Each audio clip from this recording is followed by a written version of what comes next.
অবশেষে বেরিয়ে এলো শেখ হাসিনা ঘরে স্বামী রেখে কার সাথে পরকীয়ায় মেতেছিলেন। কি সম্পর্ক ছিল শেখ হাসিনার সাথে মৃণালকান্তি দাসের?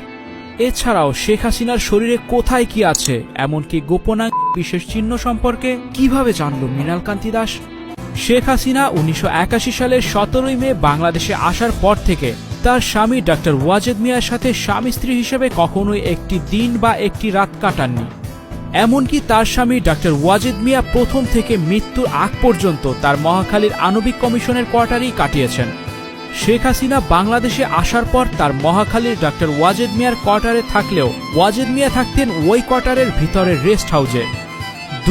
দুজনের সাথে দিন রাতে দেখা সাক্ষাৎ তো দূরের কথা, মুখোমুখিও হতেন না।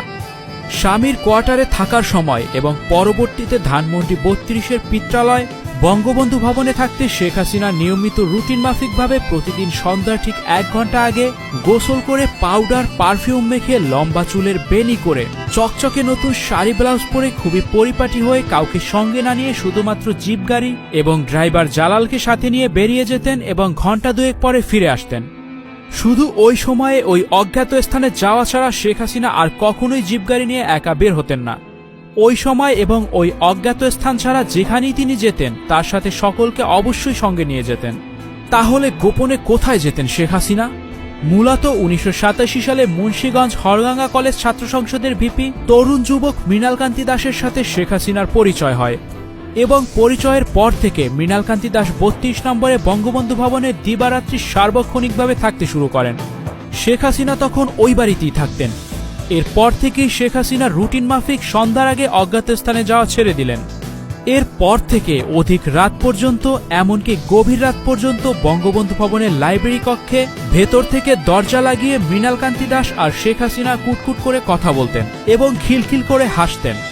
শেখ হাসিনার কাছে মৃণালের গ্রহণযোগ্যতা এতটাই বেড়ে গেল যে তা সকলের ঈর্ষার কারণ হয়ে দাঁড়ালো। মৃণাল হয়ে উঠল শেখ হাসিনার সবচেয়ে ঘনিষ্ঠ ব্যক্তি। মৃণালের ক্ষমতা এতটাই বেড়ে গেল যে 1990 সালে আওয়ামী লীগের কেন্দ্রীয় কমিটির জেনারেল সেক্রেটারি সৈয়দা সাজেদা চৌধুরীকে অপমান অপদস্থ করে বঙ্গবন্ধু ভবন থেকে বের করে দিলেন। একদিন বঙ্গবন্ধু ভবনে মৃণাল সহ 4 জন তাস খেলছে। বেলা তখন 3টা সাড়ে 3টা। এমন সময় শেখ হাসিনার একমাত্র আপন মামা আকরাম মামু এসে কুভঙ্গিতে কুইঙ্গিত করে বললেন, এই মৃণাল যাও না, তোমার জন্য না খেয়ে বসে আছে। মৃণাল তার বন্ধুদের সামনে ক্ষমতা প্রদর্শনের জন্য জবাব দিল, আরে থাকতে দেন কিছুক্ষণ না খেয়ে। ব্যাপারটা এমন ছিল যে মৃণাল খেতে যাচ্ছে না, তাই শেখ হাসিনা না খেয়ে মৃণালের প্রতীক্ষা করছেন। এরপর একদিন মৃণাল শেখ হাসিনার উপর রাগ করে চলে গেল। শেখ হাসিনা নিজে গিয়ে রাগ ভাঙিয়ে মৃণালকান্তি দাসকে বঙ্গবন্ধু ভবনে নিয়ে এলেন। 1991 সালে শেখ হাসিনা নির্বাচনে হারার পর মৃণাল বিভিন্ন অসন্তুষ্টির কারণে হাসিনাকে আবার ছেড়ে চলে যায়। শেখ হাসিনা নিজে 3 বার মৃণালকে ফিরিয়ে আনতে যান, কিন্তু সে ফিরে আসে না, বরং শেখ হাসিনার সাথে তার দৈহিক সম্পর্কের কথা প্রচার করতে থাকে। কথায় কথায় মৃণাল হাসতে হাসতে বলতে থাকে, শেখ হাসিনার শরীরে কোথায় কি আছে, কতটুকু আছে আমি মৃণালের জানতে বাকি নেই। মৃণালের এসব কথা লোকে বঙ্গবন্ধু কন্যা শেখ হাসিনার কানে পৌঁছতে লাগলো।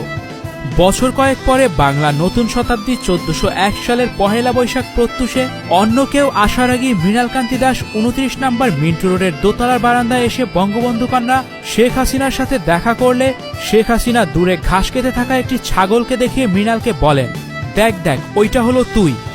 এর বছরখানেক পর মৃণালকান্তি দাস পুনরায় নিয়মিতভাবে শেখ হাসিনার সাথে যোগ দিলেও পূর্বের অবস্থানে যেতে পারেনি। শেখ হাসিনা 1996 সালের 17 ফেব্রুয়ারি সন্ধ্যাবেলা ধানমন্ডি বঙ্গবন্ধু ভবনের গেটের সামনে পিছন দিক থেকে মৃণালকান্তি দাসের ভুঁড়ি জড়িয়ে ধরা ছাড়া আর তেমন কোনো পাত্তা দেননি।